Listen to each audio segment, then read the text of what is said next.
We're live. Got a cracking song today. Tommy used to work on the docks. The union's been on strike. He's down on his luckiest top. It's so tough. She says we gotta hold on to what we've got. It doesn't make a difference if we make it or not. We got each other, and that's a lot for love. We'll give it a shot. Whoa, we're halfway there. Whoa, living on a prayer. Take my hand, make it, I swear. Whoa, living on a prayer. And that's all we're doing because the show's about you, Gabby. Good afternoon. So why did you choose that song? I chose that song in ode to my hubby. He absolutely loves Bon Jovi. Perfect. So, Gabriella Beyer-King, tell us a little bit about yourself. So I'm a lead generation queen for BK Links. It's my baby, and I love helping people get more money for their business. Fantastic. And so hopefully we're going to delve into that and find out some secrets and some top tips. For sure. But first of all, let's tell the story how we met, because that was hilarious, wasn't it? Absolutely that was hilarious. A very good chance encounter. Well, it was the best trip I've ever had, I tell you. So do you want to tell the story, or shall I? Go for it. No, you go for it. You go for it. A bit different twist on it if you tell the story. So I actually don't really know why I was invited to go to this event. I was just thinking of starting a business. I didn't really even have a business name, but I was invited to come over to this event. I booked it, and guess who was sitting next to me? Well, no, I wasn't to start off with, was I? Yeah, they moved me. Why did they move me? Well, so the thing is, right, because it was this bus journey, and it was a 50-odd seat bus, and there was about 30 of us, do you reckon? Oh, and yeah. So we all sort of like pigged out and had a double seat each because we didn't know anybody. And I like to sit at the front, and you sat right behind me. And they said, right, need to partner up because we're going to do a quiz. And so you came and sat next to me, and we did this little quiz, and neither of us are very bright, but guess who won the quiz? Woo! Yeah, so now Gabriella thinks I'm really intelligent, but I was just lucky. And I think, isn't that the thing with quiz? I was 100% lucky with some of the questions. I had no idea what we were doing. Hey, it doesn't matter. We were the brainiest people on the bus. It says a lot for whoever organized that trip, doesn't it? Definitely. And it was a great event. So that was, it was all around awesome. So I hadn't realized that you hadn't really started your business by then. No. Wow. So remember when you started asking me about my business, I felt like I was like pulling things left, right, and center because I didn't really know what I was going to do. Wow. Okay. And how long ago was that? A year ago. Was it really 12 months ago? Yeah, that's incredible. So what have you done in the last 12 months then? I basically started with a business name and all the things that are not so necessarily so exciting. So registering the company and invoicing software and things like that, emails and things like that.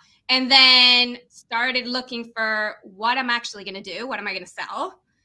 And really dug deep on what are my awesome skills? What comes easy to me that doesn't necessarily come easy to other people? And people have often told me I'm very salesy, but in a non-salesy way because I actually care. And I thought, well, if I can mesh those two things together, that means I lead generate for people. All they need to do is sit down and sign the dotted line. Perfect. Because you've got a marketing background, haven't you? Yeah. And I did corporate for 10, 12 years. So I knew how big business works. And in essence, all can be used for any type of industry, for any type of size of business. We all want to grow and we all want to make more money. So I just thought, let's use it and go with it. And by January, I had my first client. Perfect. And so you've grown, and how's the business going? It's super, super successful. It's really unimaginable to think that I had no clue about a year ago, and now I'm here with you. It's for me, it's a pat on the back, but it's also super rewarding to see how businesses get value out of it. Yeah, perfect. Right, I'm going to dig into that, but I normally go into LinkedIn to start off with, and so we do a bit on LinkedIn. So I want to know why you love LinkedIn, or why are you using LinkedIn?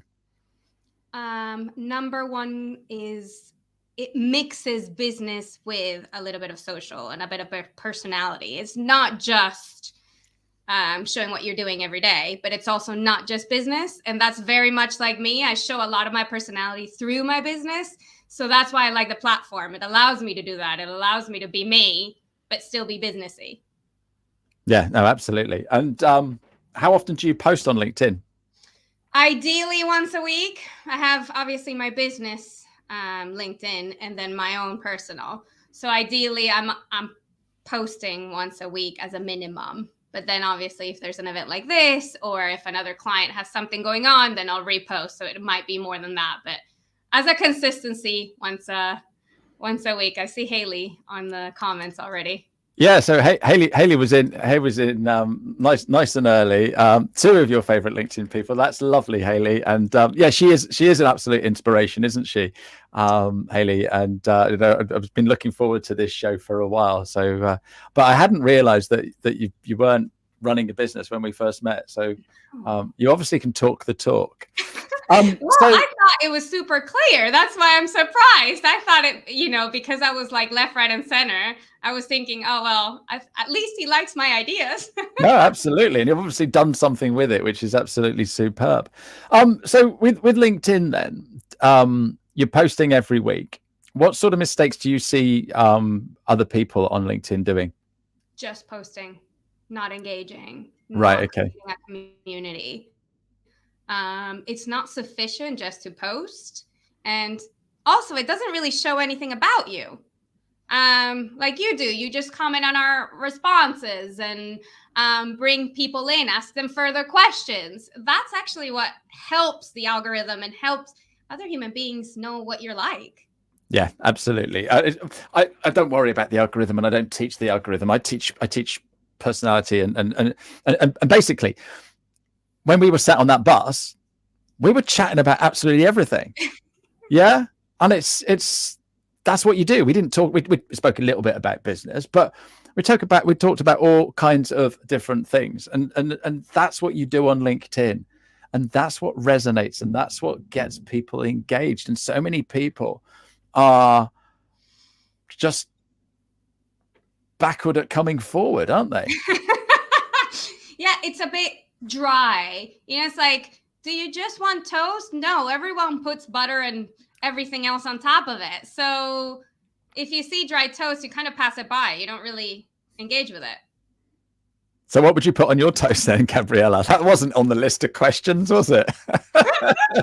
So my ideal toast is weird. Okay. I knew it would be. I like the sides of the bread. I call them the bum bits. Apparently that's not kosher. I don't know what people call them, but there's only two in a bread loaf. The crust. Yeah. Some people call it the best bits. Some people call it the knobby. Oh, okay. So we're on the same vein. Yeah. So I like to put peanut butter on one side and butter on the other side. What, butter and butter? And peanut butter. Yeah. And no jelly. No. Okay. Toasted. And then you put that in a sandwich toaster or something, or it's a piece of toast. Yeah, I put one piece of toast in the toaster, and then one side has butter, and then the other side has peanut butter. And depending on how I want to bite it, because your tongue is obviously going to be the first taste bud. Hang on, you've buttered both sides. Yeah. Yeah, I just knew that this was going to be a bit of a weird interview today. Okay, I was thinking that. Yeah, you've just blown my mind. Yeah, but so when you put it down on your plate, you can't get it back up. You just hold it whilst you drink something. You hold it. How do you butter the second side? in midair. So those of you listening on the podcast, she just showed me. That's weird. Yeah, absolutely. Haley loves you even more. Yay! Hi, Pavel. You didn't think we'd be talking toast today, did you? Do you use any other social media, Gabri? I have Instagram, but more as having the account rather than using it. I feel either use it or you can have it as open the account. But if you're not going to post consistently, if you're not going to engage consistently, then it's probably best not to engage with it. So I just have it as an open just in case I want to use it, but I haven't really delved into it. So basically you're a one-trick pony focused on LinkedIn, which is one of the other things that I try to teach people, because if you start doing other different things, you're a jack of all trades, master of none. So yeah, perfect. And it's too difficult. Small businesses really don't have the time to learn all the platforms and try and post on all of them. No, it's impossible. Absolutely impossible. I did a show, I'm not sure it was last week or the week before, and I had a load of LinkedIn experts, and one guy, he said he's on 40 different social media platforms. I didn't even think that. Yeah, well, I don't think he's effectively. Definitely that's not. The hard bit. It's not just about posting, as we've just pointed out. So how are you effective on all of them? Yeah, that's the thing, isn't it? So you got Mark. Do you know Mark? Yes, I know Mark. It's not just her ideas, her personality. It makes her stand out. She's so bubbly and engaging. Yeah, we know that. That's why she's on the show. So, last question on LinkedIn. Do you get business from what you do on LinkedIn? 100%. And that's the tips and tricks I teach other people like you do. I learn from you, and I learn from all kinds of different people, but also by experience, learning what works and what doesn't work. Absolutely. And 100% business can be had just using LinkedIn. There we go. My work is done. So tell me, all right, a little bit more about your business. Who's your ideal client? Ideal client, small to medium business, trying to figure out how to grow. So maybe it's a situation where they're saturated and they want to grow, but don't really know how to. They don't really know how to use LinkedIn. They don't really know whether on-site events, so like a networking event, is worth it for them. Maybe focused on their industry, but haven't really brainstormed on how we grow, not just on their industry.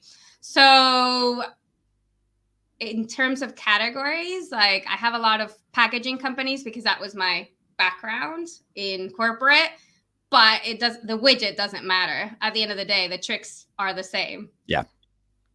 And so you actually generate leads for these business owners. Yes. Do you do it, or do you teach them to do it?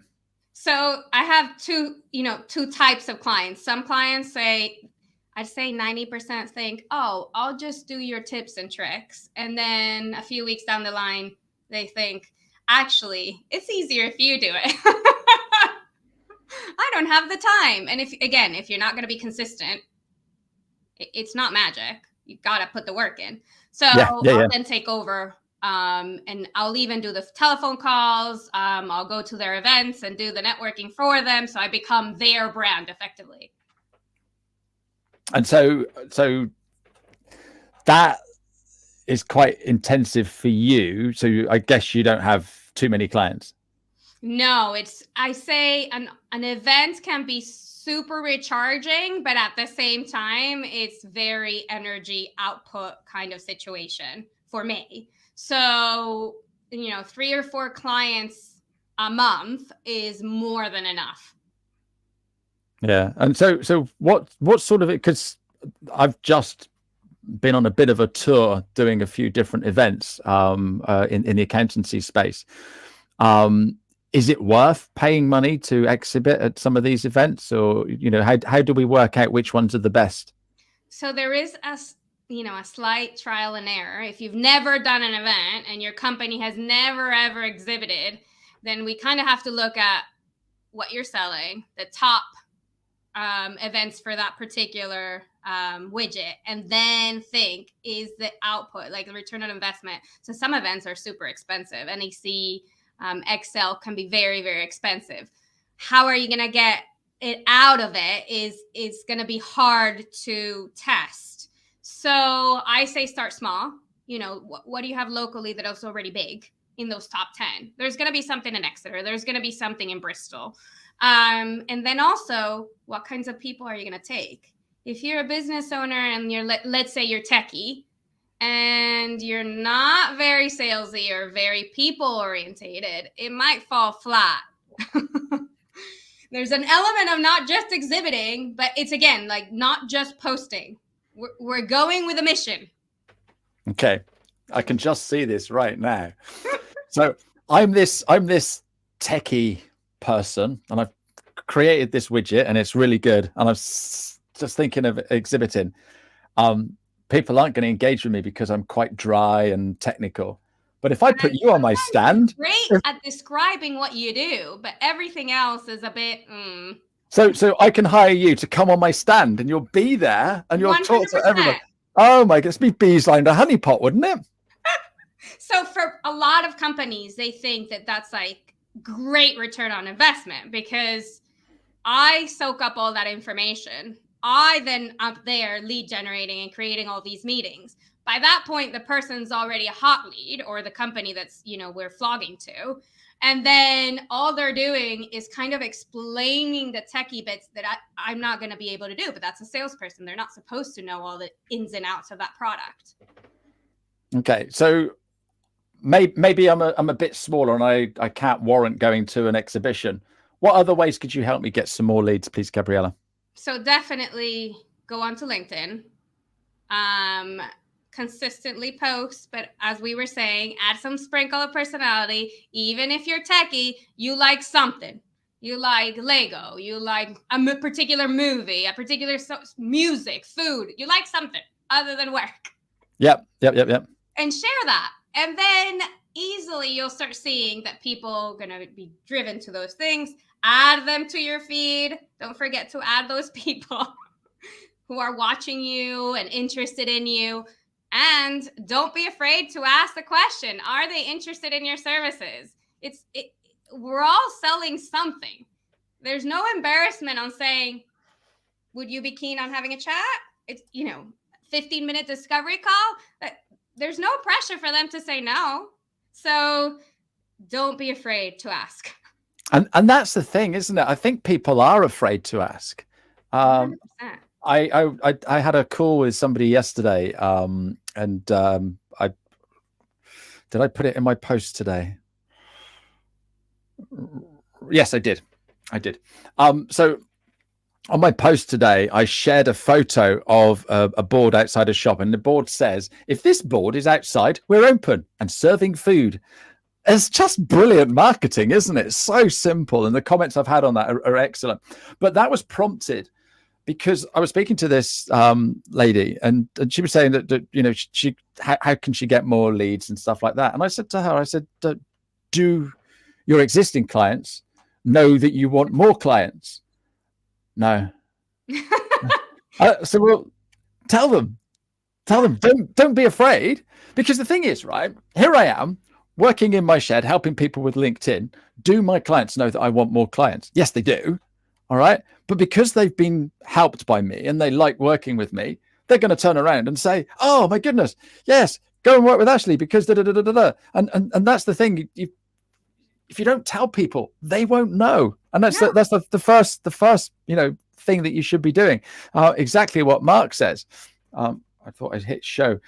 Couldn't agree more. You should never be afraid of asking for business. But I would guess 60, 70, 80% of people don't. No, probably and probably sometimes higher. There's an assumption that people know. Yeah. Why would they know?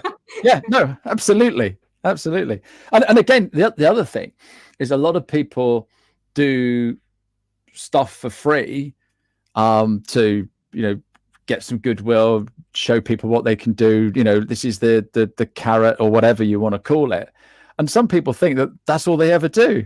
And so like, I didn't know I could buy your services. I don't say enough, but behind me is my book. So I have written a book. So if anyone wants to know a little bit more, then I have a book that you can buy. But again, how many times do I tell people? Not And often enough. sometimes I find that it could be cultural.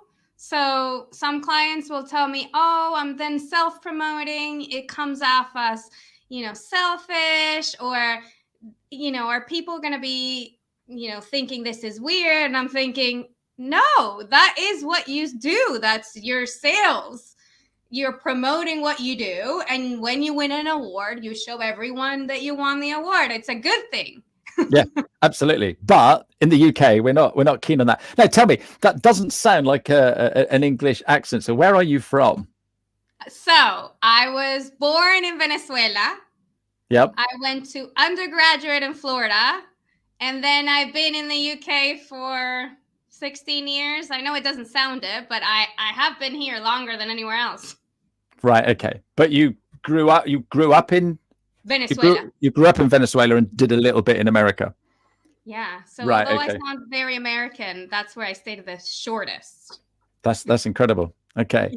And again, culturally, in America, it's all about sell, and selling is a respected industry in America, isn't it?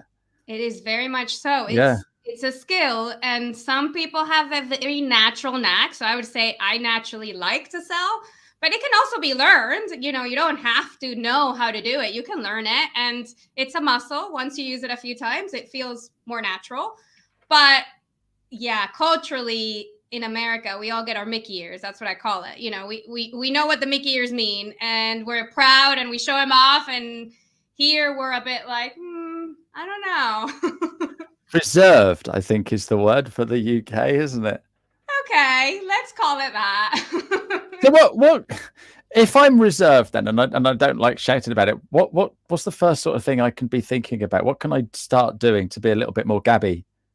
That I was Gabby, say, not Gob. That was Gabby, not Gobby. yeah, I get that a lot. I say, what have been in the last few months, the customers you've had have said these top things are really great about you or about your business? What are they? Personality. You got me all these or these leads. Whatever they may be, it's going to be fresh in your mind because that's what people tell you. So now that's what you shout to other people about, because it's easy. They've told you about you. They've showed evidence that you're a good worker. So now shout it out. Yeah, that's a brilliant tip, because it's hard to actually turn around to someone and say, I'm good. But if you turn around and go, oh, I've been working with Gabby and she said I'm good, and she said this, and this, then that's a lot easier than saying, I can do this, like and this. Someone's already told you, so you're not self-proclaiming in any way. It's almost like a recommendation of a restaurant. It feels like, oh, I'd like to go because so-and-so told me it's a really good place. Yeah. Rather than I saw the menu and I liked it. Yeah, sure. Or going and watching that movie, or listening to that song, and the more people you hear it from, the more you're going to gravitate towards it. The same as social media, the same as on a show. The more people hear about you, the more people they gravitate to you. Yeah, no, absolutely. Okay. So I'm now coming out of my shell. I'm now doing a bit more on social media. I'm thinking of going to events. What else can I be doing to get more leads? You are setting up those meetings. What meetings? You're asking for the business. And then once someone shows a little bit of interest, you don't just ignore them or pretend like they don't exist. You then book that meeting. Okay. So what's your top tips for booking a meeting then? And what sort of meeting is this, and why do I do this? So you do realize I know all of this. I'm just trying to make this more interesting and for other people. I know you're the expert anyway. So booking a meeting is all about that first 30 minutes, maybe 15 minutes. You're really going to get to know that other person. Are they really interested? They're not. So the way you book the meeting is be totally proactive. Say, super glad you're, looking forward to meeting me. What about this date? Date and time is a good clencher and a good hook. If you leave it to other people to think about, everyone's busy. Yep. Nobody wants to look at their calendar. And is this where something like Calendly or Acuity or something come in? read my mind. Bit So of scheduling they have software. access to it. Yeah, it's got to be one of the first things you sign up for when you open up your business, isn't it? Definitely. People having access to quote unquote your calendar. And sometimes clients say, oh, what if they book and I'm not available? That's okay. They've booked and now you can go back and say, sorry, something has come up. That's okay. But they've already booked, so they're interested. Yeah, absolutely. They've given you their maybe a phone number, but definitely an email address. And depending on how you've set that up, you can actually put some questions in there as well, can't you? 100%. And Pavel has just said something. Yeah. Love that. Nobody likes calendars. No, they don't. And I still can't believe it that some people sort of like say, well, I'm free this day and this day. Is that any good? And here's my Calendly link. Go and find something that suits. Yeah. Find something that suits and let me know. And, I'll have the notification. It's easy. So definitely people don't necessarily want to look at their calendars either. So if you give them a time and date, then it's much easier for them to laser focus on it. Also, whatever you put on your message regarding what you do, they'll laser focus on, are you available this date? Voila. So, perfect. Absolutely perfect. And the other thing there is another top tip for you using your calendar is just block out a few days so that maybe a Thursday and a Friday is your day for talking to new people, and that that way you're really focused on those 2 days, and that becomes a lot easier, doesn't it? Definitely. Don't oversaturate. If it's your first few goes, don't oversaturate your day, because I do hear like what happens if I have 3 meetings. It could be energy releasing, so maybe don't saturate yourself. Start with 1 and pick it up as you go. Perfect. Gabriella, we've almost finished, which is a real shame. But yeah, it's been a delightful guest. Thank you so much for coming on. Thank you so much. And come back in another year and tell us how you're getting on. How can people work with you? Find me on LinkedIn. Search my name, search BK Links. Gotta run, says Haley. And all my contact information, Calendly, is on my LinkedIn. So you can either book a meeting or email me or call me, whichever suits you best. Fantastic. And I've got one more question for you.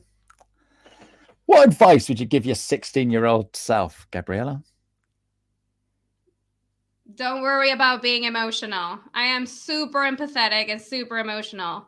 And I used to worry about it, seeing other people be so cold. I'd tell her, don't worry about it. It's going to actually get you where you want to go. Those special skills are actually important. Perfect. I love that. Thank you very much for being my guest today. Mark, thank you. I enjoyed it as well. I always enjoy these shows. But Gabriella, you've been lovely today. Thanks ever so much indeed. And we'll see you next time. See you soon. You get out what you put in. Never gonna